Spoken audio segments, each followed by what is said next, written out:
My bona fides thus established, I began to share certain of my thoughts with a greater degree of openness, particularly when I spoke with those amongst these groups whom I had honed in on as being the, quote, brains of the operation. With Brittany's behind-the-scenes assistance, filling me in with needful intelligence concerning the members of this social set whose attention I was courting, I soon found a wider world opening up before me.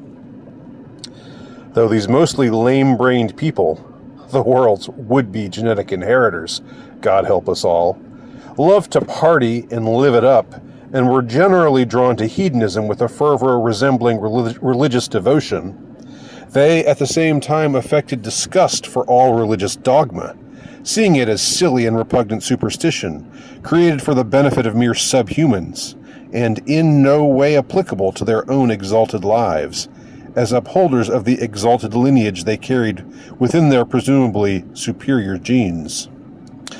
Yet, they nevertheless regarded certain issues, like, for example, the needful curbing of the Earth's, quote, excess population, with a degree of fierce and solemn devotion, resembling that of an exorcist on the hunt to expose demons and send them back to hell.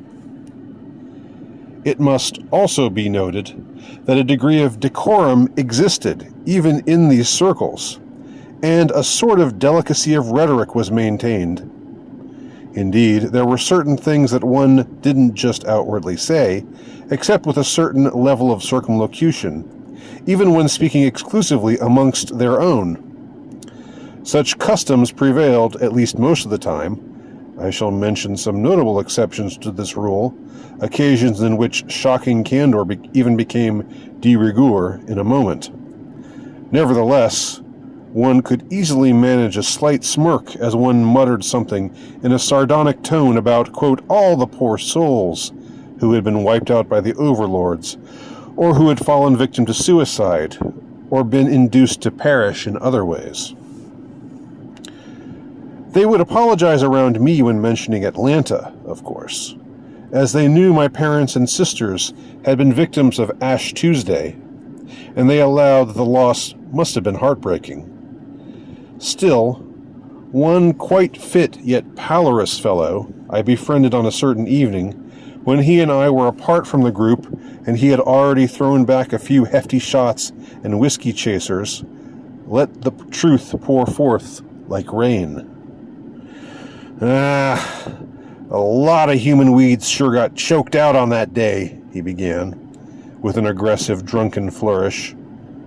I sat before him, appalled, yet I hid my true sentiments and nodded sagely, as if in agreement.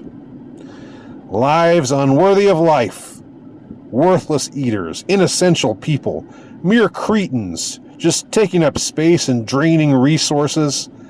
Fucking parasites, every last one of them.